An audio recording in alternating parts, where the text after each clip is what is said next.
আপনাকে দেখিলে নবী দোজখ হয় হারাম। আপনাকে দেখিলে গো নবী দোজখ হয় হারাম। স্বপনেতে দিয়েন দেখা, স্বপনেতে দিয়েন দেখা, উম্মত গুনাহগার নবীজি আল্লাহ আল্লাহ আল্লাহ লাহা ইল্লাল্লাহ আমার আল্লাহ আল্লাহ আল্লাহ লা ইলাহা আল্লাহ লা ইলাহা ইল্লাল্লাহ মুহাম্মাদুর রাসূলুল্লাহ সাল্লাল্লাহু আলাইহি ওয়াসাল্লাম। মুআজ্জিজ মুহতারাম, সম্মানিত মুসলিম কিরাম, পর্দার মা বোনেরা, আসসালামু আলাইকুম ওয়া রাহমাতুল্লাহি ওয়া বারাকাতুহু। মহান আল্লাহ রাব্বুল আলামিনের দরবারে অসংখ্য শুকরিয়া জ্ঞাপন করি যে মহান মনিব আমাদেরকে আল্লাহর ঘর জান্নাতের বাগানে সবার আগে আসার এবং বসার তৌফিক করে দিয়েছেন। মহাব্বতে বলে আলহামদুলিল্লাহ। এই মাসটার নাম হলো শাবান মাস। আজকে শাবান মাসের দ্বিতীয় জুমা। আজকে রাত্রে দিবাগত রাত্রে হলো লাইলাতুল বারাত, সুবহানাল্লাহ বলে বরকতময় রাত।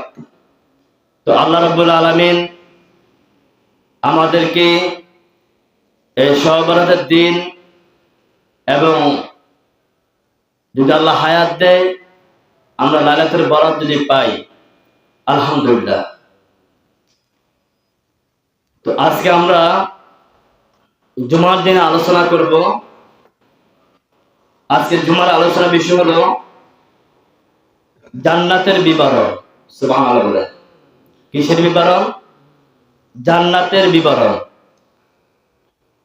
আমরা সবাই জান্নাতে যেতে চাই, ঠিক না?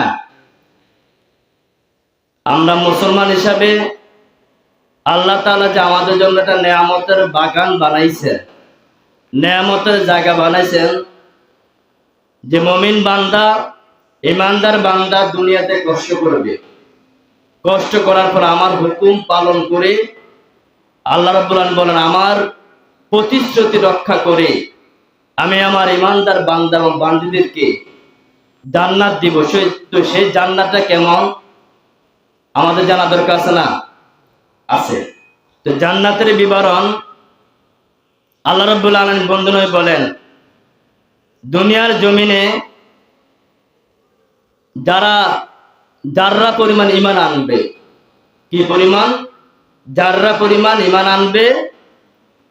জাররা পরিমাণ ঈমান আনার পর যদি কেউ মারা যায় কিন্তু তার আমলনামার মধ্যে বদ আমলের ঘাটতি অভাব নাই, ঈমান জাররা পরিমাণ কিন্তু বদ আমলের কোনো অভাব নাই, ওই ব্যক্তিকে আল্লাহ তাআলা কবরে আযাব দিবেন। কারণ সে যে পাপ করছে, পাপের শাস্তি আছে না? পাপের অবশ্যই শাস্তি আছে। আমার নবী বললেন ওই ব্যক্তিকে আল্লাহ তাআলা পৃথিবীর মতো 10টা পৃথিবীর সমান একটা জান্নাত দিবে। সুবহানাল্লাহ বলেন। একজন জাররা পরিমাণ ঈমান আনলে ওয়ালাকে আল্লাহ তাআলা এই পৃথিবীর সমান 10টা পৃথিবীর সমান একটা জান্নাত দিবেন। আর যারা ঈমান মজবুত ওয়ালা, আমল মজবুত ওয়ালা, তাদের তো কোনো কথাই নাই। সুবহানাল্লাহ বলেন। তো আল্লাহ রাব্বুল আলামিন বলেন ওয়া'আদাল্লাহুল্লাযিনা আমানু মিনহুম মাগফিরাতান ওয়া আজরান আযীমা। আল্লাহ রাব্বুল আলামিন কোরআনুল কারিমের মধ্যে বলেন, আমি আল্লাহ ওয়াদা দিচ্ছি, আল্লাযিনা যাহারা আমানু ঈমান আনে, ওয়া আমিলুস সলিহাত যারা নেক আমল করে, সুবহানাল্লাহ বলে। শুধু ঈমান আনলে হবে না, ঈমানের সাথে নেক আমলও লাগবে, কারণ ঈমানের সাথে আমলের সম্পর্ক। তবে হ্যাঁ, যারা পরিমাণ ঈমান থাকবে সে জান্নাতে যাবে আযাব ভোগ করার পর। তো আল্লাহ রাব্বুল আলামিন বলেন, আল্লাযিনা আমানু ওয়া আমিলুস সলিহাত যারা ঈমান আনে এবং সৎ আমল নেক আমল করে, মিনহুম মাগফিরাতাও ওয়া আজরুন আযীমা, আল্লাহ বলেন আমি আল্লাহ তাদেরকে ক্ষমা করে দিব, সুবহানাল্লাহ বলেন। ওয়া আজরুন আযীমা, আমি আল্লাহ এমন প্রতিদান দিব, এমন উত্তম প্রতিদান দিব, সেটা মহা প্রতিদান, সুবহানাল্লাহ বলেন। মহা প্রতিদান আল্লাহর প্রতিশ্রুতি। আর মহা প্রতিদান পেতে হলে আমাদেরকে আল্লাহ তাআলা কিছু সময় দিয়েছেন, কিছু সময় দিয়েছেন তার হাবিব মুস্তাফার মহব্বতে, সেটা হলো মাহে রমজান, সুবহানাল্লাহ। আমি আপনি এখন একটা কাজ করলাম, 1 এ 10 গুণ, সুবহানাল্লাহ বলেন। একটা নেক আমল করবেন নবীজির মহব্বতে, আমার আল্লাহ কয় উম্মতি মুহাম্মদীকে একটা নেক আমল করবে 10 গুণ সওয়াব পাবে, সুবহানাল্লাহ বলেন। এই অফারটা সব সময়ের জন্য, এই অফার শুধু রমজান মাসের জন্য না, সব সময় একটা কাজ নেক আমল করবে। আমার নবী বললেন, আল্লাহ রাব্বুল আলামিন আমার জন্য, আমার মহব্বতে আমার উম্মতদেরকে যদি একটা নেক আমল করে, আল্লাহ রাব্বুল আলামিন তাকে 10 গুণ সওয়াব দিয়ে দিবেন, সুবহানাল্লাহ। আর রমজান মাস এমন একটা মাস, যে রমজান মাসের মধ্যে আমার উম্মত যদি একটা আমল করে 70 গুণ সওয়াব আমার আল্লাহ তাআলা দিয়ে দিবেন, সুবহানাল্লাহ।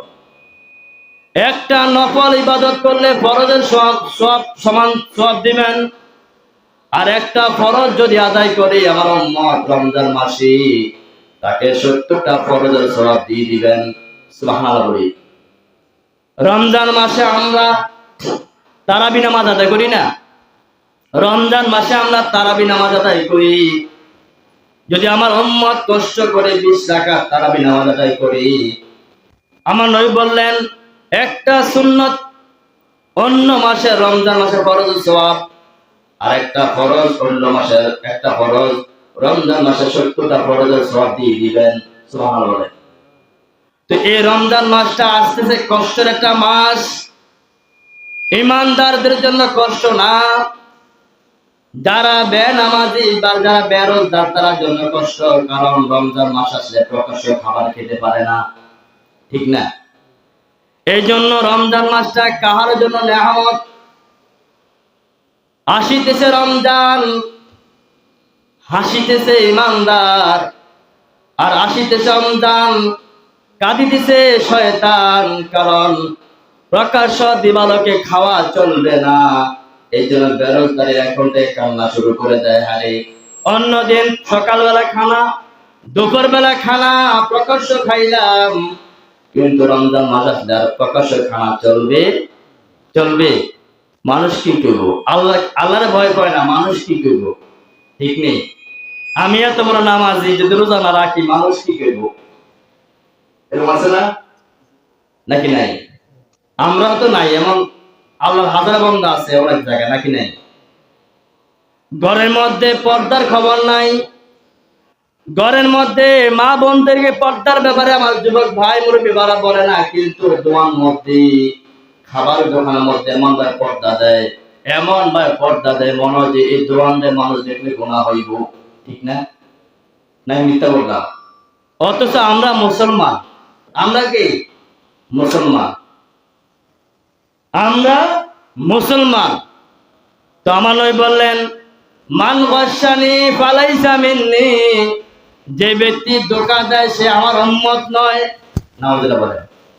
আমরা মনে করি আমরা আল্লাহকে ধোঁকা দেই, আমরা লুকায় লুকায় খাবো, আল্লাহ তো দেখবে না। নাউজুবিল্লাহ বলেন, আল্লাহ দেখবেনি। মান গাশানি ফালাইসা মিন্নি, আমার নবী আকরাম সাল্লাল্লাহু আলাইহি সাল্লাম বলেন, যে ব্যক্তি ধোঁকা দেয়, যে ব্যক্তি প্রতারক, সে আমার উম্মত না, সে আমার উম্মত না। কোন সৃষ্টি জগৎকে ধোঁকা দিলে সে আমার উম্মত না। কিন্তু আমরা এমন ভাবে আমরা ধোঁকা দিচ্ছি, মনে করি আমরা আল্লাহকে ধোঁকা দিচ্ছি। না না না, আমরা নিজেই ধোঁকায় ধোঁকায় করে জাহান্নামের দিকে নিয়ে যাচ্ছি, ঠিক নেই? তো জান্নাতের বিবরণ, রমজান মাস যারা কষ্ট করবেন, ও যুবক ভাই মুরব্বী বাবারা, রমজান মাস একটু কষ্ট করেন, সব সময় একটু কষ্ট করেন। দুনিয়ার হায়াত অতীব অল্প, দুনিয়ার হায়াত অতীব অল্প, আখিরাতের হায়াত শুরু আছে, শেষ নাই। আপনি যদি একবার দুনিয়া থেকে যেতে পারেন, একবার যদি আপনার দেহ থেকে প্রাণ পাখিটা বের হয়ে যায়, আপনাকে আর দুনিয়া থেকে রিসিভ করবে না, করবে। একবার যদি আপনার দেহ থেকে প্রাণ পাখিটা একবার জন্য চলে যায়, আপনার আপন স্ত্রী বলেন, সন্তান বলেন, যাদের জন্য ঘর বাড়ি এত সুন্দর পরিপাটি, এত সুন্দর নাজ নেয়ামত করে গেলেন, ওই আপন জন আপনাকে একটা মুহূর্ত জন্য রাখবে না। একবার যদি আপনার দেহ থেকে রাত 1টা বাজে, আপনার 1টা বাজে আপনি স্বামী স্ত্রী শুয়ে গেলেন, সন্তানদেরকে শুয়ে রইলেন, এমন টাইমে যদি আপনার দেহ থেকে আত্মাটা বের হয়ে যায়, ওই সময় দেখবেন আপনার আপনকে বলকে বলবে, তাড়াতাড়ি তাতে কম্বলটা সরে পড়ে। কারণ হলো মরা লাশ। যদি কম্বলটা মরা লাশের সাথে জড়িয়ে থাকে, এই কম্বল দ্বিতীয়বার ব্যবহার করা যাবে, ঠিক না? এত নিষ্ঠুর দুনিয়া, এত নিষ্ঠুর দুনিয়া, এরপর আমরা দুনিয়া নিয়ে ব্যস্ত, ঠিক না? একটু আল্লাহকে ভয় করে, আমার আল্লাহকে ভয় করে, নবীকে মহাব্বত করে আমরা রমজান মাস রাখতে চাই কিনা? চাই কিনা? ইনশাআল্লাহ আল্লাহ তৌফিক দান করুন, সকলে আমিন। তো জান্নাত তো সবাই যেতে চাই, ঠিক নেই? তো জান্নাতে কিটা আছে না আছে জানার দরকার আছে না? জান্নাতের বিবরণ, জান্নাতের মধ্যে গাছ আছে। রৌদ্র বেলা, এই গরমকাল দেখবেন ছায়ার জন্য আমরা কোথায় যাই? গাছের নিচে যাই না? এটা আমি বানাই করতেছি না, হাদিসে আছে। ইন্না ফিল জান্নাতে লা শাজারাতান ইয়াসিরু রাকিবু ফি জিল্লিহা মিয়াতান সানা। আমার নবী আকরাম সাল্লাল্লাহু আলাইহি সাল্লাম বলেন, জান্নাতে এমন গাছ আছে, এর ছায়া একজন আরোহী 100 বছর পর্যন্ত চললো, এর ছায়া অতিক্রম করে শেষ করতে পারবে না। সুবহানাল্লাহ বলতেন। জান্নাতের এমন গাছ, যে গাছের ছায়া এতটুকু বিস্তার লাভ করবে, আমার নবী বললেন, একদম দ্রুতগামী আরোহী 100 বছর জলদি দ্রুতগামী দৌড়ায়, এর পর্যন্ত জান্নাতের গাছের ছায়া শেষ করতে পারবে না। সুবহানাল্লাহ বলে। দুনিয়ার মতো জান্নাত নয়, মনে করেন না। এরপর আমার নবী বললেন, এরপর আমার নবী আকরাম সাল্লাল্লাহু আলাইহি সাল্লাম বললেন, জান্নাতের যে কাণ্ড আছে, কাণ্ড তো বুঝি, ঢালা কাণ্ড আছে না? আমার নবী আকরাম বলেন, মা ফিল জান্নাতি শাজারাতুন ইল্লা ওয়াসাকুহা মিন যাহাবিন। জান্নাতের কাণ্ডগুলো হলো, জান্নাতের যে আপনার ঢাল বলে, ঢাল, এই ঢালগুলো আমার নবী বলেন মিন যাহাবিন, স্বর্ণের তৈরি। সুবহানাল্লাহ বলেন। দুনিয়াতে যদি গাছ স্বর্ণ ডাইল হইতো, মানুষ মারামারি কারক দেখতেন, ঠিক নেই? কারণ স্বর্ণের দাম আছে নাকি নাই? স্বর্ণের দাম আছে, ঠিক না? যেমন ফোরাত নদী, নবী বললেন, এই ফোরাত নদী এমন একটা সময় আসবে, ফোরাত নদী থেকে স্বর্ণের পাহাড় উঠবে। সুবহানাল্লাহ। এই সব ফোরাত নদীকে, ফোরাত নদীর স্বর্ণের জন্য মানুষ কারাকারি করবে, মানুষ যুদ্ধ লাগবে, লেগে লেগে মানুষ মারা যাবে। শেষ পর্যন্ত যারা থাকবে তারাও বলবে, আমরা যেন এই ফোরাত নদীর মালিক হতে পারি, অবশেষে আমার নবী বললেন, ফোরাত নদীর স্বর্ণ প্রকাশিত হবে স্বর্ণের পাহাড়, কেউ ফোরাত নদীর স্বর্ণের পাহাড় দখল নিতে পারবে না, সবাই এক এক করে মারা যাবে। তো জান্নাতে আমার নবী বললেন, মা ফিল জান্নাতি সাজারাতুন ইল্লা ওয়াসাকুহা মিন যাহাবিন, জান্নাতের মধ্যে গাছ আছে, গাছের যে কাণ্ডগুলো আছে, গাছের যে ঢাল আছে, ঢালগুলো হবে এক একটা ঢাল, সবগুলা ঢাল হবে স্বর্ণের তৈরি। সুবহানাল্লাহ বলেন, সুবহানাল্লাহ। আল্লাহ রাব্বুল আলামিন আমাদের জন্য সাজাইছেন, আল্লাহ রাব্বুল আলামিন আমাদের জন্য সাজাইছেন, যদি আমরা ওইরকম কাজ করে দুনিয়াতে যেতে পারি, ঠিক না? আমার নবী বললেন, জান্নাত উম্মতরা তোমরা দুনিয়া থেকে কষ্ট করে কবর হাসর যাইবা, জান্নাতের আশা করবা। শুনে রাখো জান্নাতটা কেমন হতে পারে, জান্নাতটা কি দ্বারা তৈরি। তোমরা যদি দুনিয়ার মধ্যে থাকো, টাকা পয়সা বেশি হলে তোমরা ঘরকে কেমনে সাজাবে হুঁশ থাকে না। ঘরের মধ্যে বেশি টাকা হয় বিল্ডিং করো, আরো টাকা আছে টাইলস লাগাও, আরো টাকা আছে ঘরের মধ্যে এসি লাগাও, ঠিক নেই? আরো টাকা আছে ঘরের মধ্যে এমন সুন্দর করো। আমার নবী বললেন, উম্মত তোমরা জান্নাতে যাইবা, জান্নাতে যাইবা, জান্নাতে কেমন করে আল্লাহ বানাইছেন শুনে রাখো। আন আবি হুরায়রা রাদিয়াল্লাহু তাআলা আনহু قال قلنا يا رسول الله صلى الله عليه وسلم, আবু হুরায়রা রাদিয়াল্লাহু তাআলা বর্ণিত, তিনি বলেন, আমরা বললাম, ইয়া রাসূলুল্লাহ সাল্লাল্লাহু আলাইহি সাল্লাম, মা লানা ইদা কুননা ইনদাকা রাক্তা কুলুবানা ওয়া জাহিদনা ফিদ দুনিয়া। সাহাবায়ে কেরাম বললেন, ইয়া রাসূলুল্লাহ, নবী গো, আমরা যতক্ষণ আপনার কাছে থাকি আমাদের খুব ভালো লাগে। সুবহানাল্লাহ বলি, যতক্ষণ আমরা আপনার কাছে থাকি আমাদের খুব ভালো লাগে, আমাদের মনটা নরম মনে হয়, মনটা নরম লাগে। শুধু তাই নয় নবী গো, ইয়া রাসূলুল্লাহ, ইয়া রাসূলুল্লাহ নবী, যতক্ষণ আপনার কদমে আমরা থাকি ততক্ষণ আমরা দুনিয়াদারি কোনো খবর থাকে না। সুবহানাল্লাহ বলে। ওয়া কুননা মিন আহলিল আখিরা, আর আমরা হয়ে যাই আখিরাতের লোকের ন্যায়, আমরা হয়ে যাই আখিরাতের লোকের ন্যায়। ওয়া ইদা খরাজনা মিন ইনদিকা ফাস্তানা আহলিনা ওয়া তামসানা আওলাদুনা আনকানান আনফুসানা। ইয়া রাসূলুল্লাহ, যখন আপনার কাছ থেকে বের হয়ে আমরা বাড়িতে যাই, যখন আমরা সন্তানদের সাথে একত্রিত হই, আমরা আত্মীয় স্বজনদের সাথে যখন আমরা একত্রিত হই, তখন আমাদের আর এরমটা মনে হয় না, তখন আর আমাদের এমনটা মনে হয় না আমরা দুনিয়ামুখী হয়ে যাই। ক্বালা কুলতু ইয়া রাসূলুল্লাহ সাল্লাল্লাহু আলাইহি সাল্লাম, তখন আমার নবী বললেন,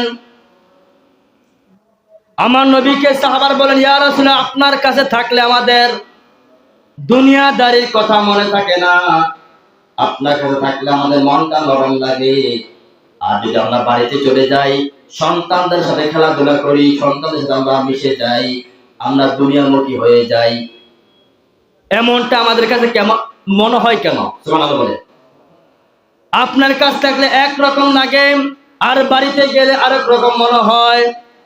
এবার আমার নবী বললেন, সাহাবারা শোনো, তোমরা ওয়ালাউ লাম তুযনিবুল জা আল্লাহু বিখালকিন জাদিদকা ইয়াযনিবু ফায়াগফির লাহুম, তোমরা আমার কাছে থাকলে যেমনটা উপলব্ধি করো, আমার কাছে থাকলে যেমনটা তোমরা আল্লাহর ভয় রেখে তোমরা যেমন চলাফেরা করো, বাড়িতে গিয়েও যদি তোমরা তেমন চলাফেরা করো, তাহলে তোমাদের আর এমনটা হবে না। সুবহানাল্লাহ বলেন। এবং তোমরা কখনো গুনাহ করলে আল্লাহ গুনাহটুকু মিটিয়ে দিবেন। বিখলকিন জাদিদকা ইয়াযনিবু, তোমাদের যদি গুনাহ সংশোধন না হতো তবে আল্লাহ তাআলা নতুন এক জাতি সৃষ্টি করতেন, যেন তারা গুনাহ করে আর তিনি তাদের মাফ করবেন। অর্থাৎ আমার নবী বলেন, এটাই বুঝালেন, তোমরা আমার এমন উম্মত, তোমরা যতই গুনাহ করো না কেন, যদি আল্লাহর দরবারে ক্ষমা চাও, আল্লাহ মাফ করে দিবেন। সুবহানাল্লাহ বলেন। তোমরা যতই গুনাহ করো না কেন আল্লাহ রাব্বুল আলামিন মাফ করে দিবেন। আর গুনাহ করলে ক্ষমা চাইলে আল্লাহ তাআলা বেশি বেশি করে খুশি হন। সুবহানাল্লাহ বলে। একটা হলো এক গোরামি, আমি গুনাহ করতেই থাকি, আমি গুনাহ করতেই থাকি, যাওয়ার উপর করানো হবে, ঠিক না? আর একটা হলো আমি গুনাহ করলাম, অনুতপ্ত হলাম, কি করলাম, আল্লাহর কাছে তওবা করলাম। আমার আল্লাহ রাব্বুল আলামিন বলেন, এই সমস্ত তওবাকারীর জন্য আমি আল্লাহ তাআলা অত্যন্ত পছন্দ করি, এই সমস্ত তওবাকারীকে আমি আল্লাহ অত্যন্ত মায়া করি। এবার সাহাবারা বললেন, ওয়ালা কুনতু ইয়া রাসূলুল্লাহ সাল্লাল্লাহু আলাইহি ওয়াসাল্লাম কুল্লাল জান্নাতা মা বিনাউহা। এবার সাহাবা আবু হুরায়রা রাদিয়াল্লাহু তাআলা আনহু বললেন, ইয়া রাসূলুল্লাহ সাল্লাল্লাহু আলাইহি ওয়াসাল্লাম, জান্নাত তো আমরা সবাই শুনলাম, জান্নাতটা কি দ্বারা তৈরি? সুবহানাল্লাহ বলি, জান্নাতটা কি দ্বারা তৈরি? আমার নবী বললেন, ক্বালা লা বিনাতুন মিন ফিদ্দাতি ওয়ালা বিনাতুন মিন যাহাবিন ওয়া মা'আলাহা মিসকুন দাফারু। আমার নবী বললেন যে জান্নাতটা হলো জান্নাতের এক একটা ইট স্বর্ণ এবং রূপার দ্বারা তৈরি। সুবহানাল্লাহ বলেন, জান্নাতের এক একটা ইট স্বর্ণ এবং রূপার দ্বারা তৈরি। তারপর আমার নবী বললেন, ওয়া মিলাতুহাল মিসকুল দাফার, এবং জান্নাতে যে গাঁথনি করবে, ইটের যে গাঁথনি করবে যেই বস্তু দ্বারা, ওই বস্তুটা হবে আমার নবী বললেন, ওই বস্তুটা হবে সুগন্ধিময় মিশকাত।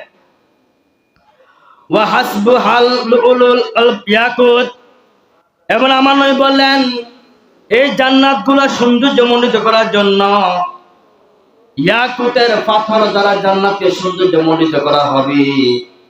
ওয়া তুরবাতুহাল জাফরান, এবং এই জান্নাতের মাটি হবে জাফরান। সুবহানাল্লাহ, জান্নাতের মাটি হবে জাফরান।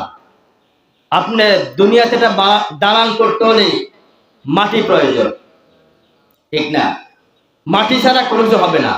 তো আমার নবী বললেন, জান্নাতের দালানটা, জান্নাতের ঘর নির্মাণ করা হবে যে মাটির উপরে, ওই মাটির হবে জাফরানের তৈরি। সুবহানাল্লাহ। মান দাখালাহা ইয়ানআমু ওয়ালা ইয়াবাসু ওয়ালা ইয়াদখুলু। আমার নবী আকরাম সাল্লাল্লাহু আলাইহি সাল্লাম বলেন, এত সুন্দর জান্নাতের মধ্যে যারা প্রবেশ করবে, তারা যারা প্রবেশ করবে তারা নিয়ামতের সুখ ভোগ করবে। এই জান্নাতের মধ্যে কখনো কেউ কষ্ট পাবে না।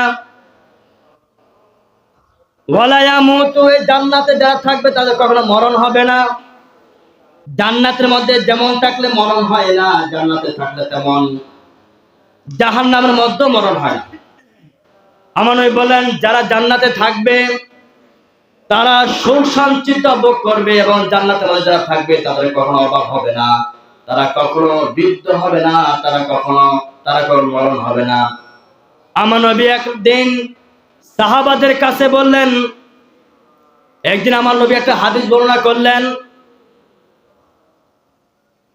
আমার নবী বললেন যে 3 শ্রেণীর লোক জান্নাতে যেতে পারবে না। আমার নবী বললেন 3 শ্রেণীর লোকের মধ্যে 1 নম্বর হলো যারা খাটো মানুষ, এবং যারা কালো মানুষ, এবং যারা বৃদ্ধা মানুষ, তারা জান্নাতে যাবে না। সাহাবায়ে কেরাম এক কোণা দিয়ে হাদিসের বর্ণনা রয়েছে, এক কাছা দিয়ে একজন সাহাবা বসে বসে নবীর কথাগুলো শুনে কান্না করতেছেন। আমার নবী বললেন, ওহে সাহাবা, তোমার কান্নার কারণ কি? সাহাবা বললেন, ইয়া রাসূলুল্লাহ সাল্লাল্লাহু আলাইহি ওয়াসাল্লাম, আপনি নবী বললেন 3 শ্রেণীর লোক জান্নাতে যেতে পারবে না। 1 নম্বর হলো কালো, 2 নম্বর বেটু, 3 নম্বর হলো বৃদ্ধা। আমি এমন একজন হতভাগা, আমার মধ্যে 3টা গুণই রয়েছে। সুবহানাল্লাহ। আমি এমন একজন হতভাগা, আমার মধ্যে 3টা গুণই রয়েছে। ইয়া রাসূলুল্লাহ, আমি কি জান্নাতে যাব না? এবার আমার আল্লাহ নবী বলেন, তুমি জান্নাতে যাইবা যদি তুমি নেক আমল এবং ঈমান তোমার থাকে মজবুত, তাহলে তুমি জান্নাতে অবশ্যই যাইবা। তবে হ্যাঁ, তোমাকে আল্লাহ রাব্বুল আলামিন কালো তুমি থাকলে কি হবে, তোমাকে আল্লাহ তাআলা সুন্দর করে আমার আল্লাহ থেকে আল্লাহ তাআলা জান্নাতে যাওয়ার আগে তোমাকে সুন্দর করে নেবেন। সুবহানাল্লাহ। এবং তুমি যদি দুনিয়াতে বেঁচে থাকো, আল্লাহ রাব্বুল আলামিন তোমাকে লম্বা করে জান্নাতে নেবেন। আর তুমি যদি বৃদ্ধা থাকো, তোমাকে আল্লাহ তাআলা যৌবনকাল যুবক করে আল্লাহ তাআলা তোমাকে জান্নাতে নেবেন। সুবহানাল্লাহ বলেন। সুতরাং তুমি কালো, তুমি বেটো, তুমি যুবক, বৃদ্ধা, তুমি চিন্তা করার কারণ নাই। আল্লাহ তাআলা একজন জান্নাতীকে জান্নাতি মেহমান বানাই জান্নাতে নেবেন, ঠিক না? আল্লাহর জান্নাতের মধ্যে যেমন উপযুক্ত দরকার তেমন করে তোমাকে আল্লাহ তাআলা জান্নাতে নেবেন। তো এই জন্য আমার নবী বললেন, জান্নাতটা এমন একটা জায়গা, জান্নাতের মধ্যে কোনো বৃদ্ধা আল্লাহ তাআলা নেবেন না। যারা বৃদ্ধা হবে তাদেরকে আল্লাহ যুবক করে দুনিয়াতে জান্নাতে নেবেন। সুবহানাল্লাহ। আল্লাহ তাআলা যুবক করে আল্লাহ তাআলা জান্নাতে নেবেন। সুবহানাল্লাহ। এবং যারা খাটো, আমার নবী বলেন, তাদেরকে আদম আলাইহিস সালামের মতন লম্বা 60 হাত করে জান্নাতে নেবেন। সুবহানাল্লাহ। সেম যারা জাহান্নামী হবে, আমার আল্লাহ রাব্বুল আলামিন হাদিসে বর্ণনা করেছেন। হাদিসের আমরা জাহান্নাম আলোচনা করব। যারা জাহান্নামী হবে, এই 3.5 হাত যে একটা বড়ি আমাদের যতটুকু, এই বড়ি থাকবে না। এই বড়িটা এমন বিশাল করে আমার নবী বললেন, দেখবেন। মাহিন, তোর সমস্যা কি?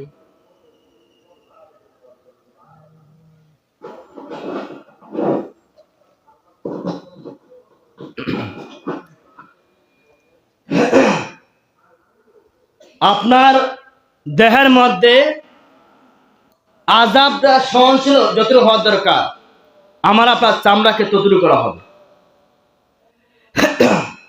তো জাহান্নাম আলোচনা পরে তো আমার নবী বললেন, লা তাবলা সিয়াবুহুম ওয়ালা ইয়ানফা শাবাবুহুম, তাদের পরিচ্ছেদ কখনো পুরাতন হবে না। তাদের যে জান্নাতে পোশাক পরানো হবে, এই জান্নাতে পোশাক কখনো পুরাতন হবে না। সুবহানাল্লাহ বলেন। প্রথম যেমন পরবে, শেষ পর্যন্ত তেমন থাকবে।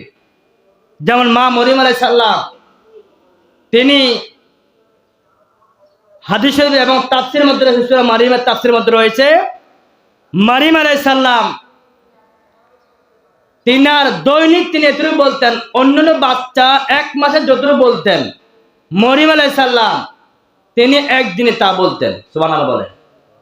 1 মাসে বাচ্চা, অন্যান্য বাচ্চা যতটুকু বড় হতেন, মরিয়ম আলাইহিস সালাম একদিনে ততটুকু বড় হইতেন। সুবহানাল্লাহ বলেন। তাফসীরের মধ্যে পাওয়া যায়। তো আমার আল্লাহ রাব্বুল আলামিন মরিয়ম আলাইহিস সালামের দায়িত্ব যিনি নিয়েছেন, জাকারিয়া আলাইহিস সালাম, জাকারিয়া আলাইহিস সালাম বলেন, আল্লাহ আমি তোমার এমন বান্দিকে দায়িত্ব নিলাম, এই বান্দি এত দ্রুত বলে, আমার দ্বারা তো তাকে তার জামা কাপড় পাল্টানো সম্ভব হচ্ছে না। সুবহানাল্লাহ। আমার আল্লাহ বললেন, তোমার চিন্তা কোনো কারণ নাই। জিবরাইলকে বলেন, জিবরাইল যাও, জান্নাত থেকে মরিয়মের জন্য একটা পোশাক নিয়ে যাও। সুবহানাল্লাহ বলেন। জান্নাত থেকে মরিয়ম আলাইহিস সালাম একটা পোশাক মরিয়মের জন্য নিয়ে গেলেন। এই পোশাকটা মরিয়মকে পরাই দিলেন। মরিয়ম বড় হয়, পোশাকটাও বড় হয়। সুবহানাল্লাহ বলেন। সুবহানাল্লাহ। মরিয়ম আলাইহিস সালাম বড় হন, মরিয়ম আলাইহিস সালামের সাথে পোশাকটাও বড় হন। আরে দুনিয়ার যদি জামা হইতে বড় হইতো না, কিন্তু এটা এমন একটা জামা, সেটা জান্নাতের জামা। সুবহানাল্লাহ বলেন। দুনিয়ার কোন গাছ স্বর্ণ দিয়ে তৈরি করা সম্ভব হবে? কিন্তু আমার আল্লাহ কয়, জান্নাতের মধ্যে আমি আল্লাহ গাছের ডালগুলো স্বর্ণ দিয়ে বানাবো। সুবহানাল্লাহ বলেন। আজকে হাজির বললাম না, জান্নাতের যে গাছের ঢাল, ওই ঢালগুলো হলো স্বর্ণ দ্বারা। এর জন্য আমার নবী বলেন, লা তাবলা সিয়াবুহুম ওয়ালা ইয়ানফা শাবাবুহুম, জান্নাতের মধ্যে তাদের পোশাক পরিচ্ছদ কখনো পুরাতন হবে না, আর তাদের কখনো যৌবন কালো কখনো নষ্ট হবে না। সুবহানাল্লাহ বলেন।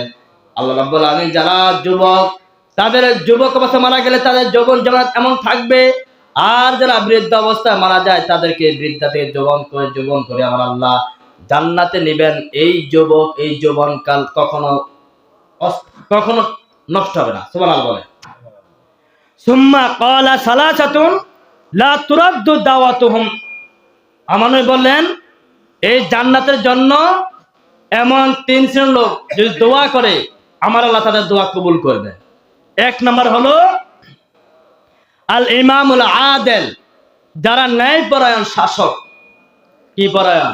যারা ন্যায় বিচারক, যারা বিচার করতে 2 নম্বরই করে না, যারা বিচারের মধ্যে 1 নম্বর করে।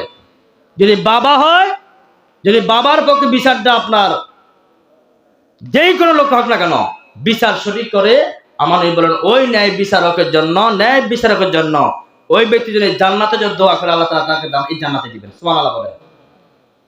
2 নম্বর ওয়াসাইমু হাইনা ইফতিরু, রমজান মাস রোজা রাখার পর ইফতারি করার আগে যদি কেউ ব্যক্তি দোয়া করে আল্লাহ আমাকে জান্নাত দাও, আল্লাহ তাআলা তাকে জান্নাত দিবেন। সুবহানাল্লাহ বলেন। 3 নম্বর ওয়া দাওয়াতুল মাজলুম, যারা অত্যাচারিত হবে, মাজলুম হবে, তাদের দোয়া আমার আল্লাহ তাআলা কবুল করবেন। সুবহানাল্লাহ বলেন। যারা জুলুমকারী তাদের দোয়া আল্লাহ কখনো কবুল করবে না, এবং যারা ন্যায় বিচারক হবে না তারা যতই দোয়া করুক আল্লাহ জান্নাত তাদের কপালে জুটবে না। ইন্নাল জান্নাতা, এরপর আমার নবী বললেন জান্নাতের খাবারটা কেমন হতে পারে। আমার নবী বললেন এই জান্নাতের খাবারটা কেমন হতে পারে। ইন্না ফিল জান্নাতি লা গুরাফান ইউগরিবু জুহুরান মিন বুতুনিহা ওয়া বুতুনাহা মিন জুহুরিহা। জান্নাতের খাবারটা এমন হবে, জান্নাতের খাবার এমন সুগন্ধ থাকবে, এই জান্নাতের থেকে অনেক দূরত্ব যারা থাকবে তারাও এই সুগন্ধটা পাবে। আমার নবী বললেন প্রত্যেকটি খাবারের মধ্যে জান্নাতের একাধিক স্বাদ থাকবে। যেমন জিহ্বার মধ্যে একটা জিহ্বা স্বাদ একাধিক, ঠিক না? জিহ্বা একটা স্বাদ একাধিক। আর জান্নাতের খাবারের মধ্যে খাবার থাকবে একটা, স্বাদ থাকবে একাধিক। সুবহানাল্লাহ বলে। জিহ্বা যেমন স্বাদ, একটা জিহ্বা দ্বারা আমরা একাধিক স্বাদ আমরা উপভোগ করতে পারি। আমার নবী বললেন জান্নাতের খাবারগুলো হবে এমন খাবার যে খাবারের মধ্যে এক একটা খাবারের মধ্যে আমার উম্মতরা একাধিক স্বাদ পাবে। সুবহানাল্লাহ বলে। তো এই জান্নাত কারা পাবে? আমার নবী বলেন এই জান্নাতটা কারা পাবে? ওয়া আত আমার তো আম, যারা একে অপরকে খাওয়াবে।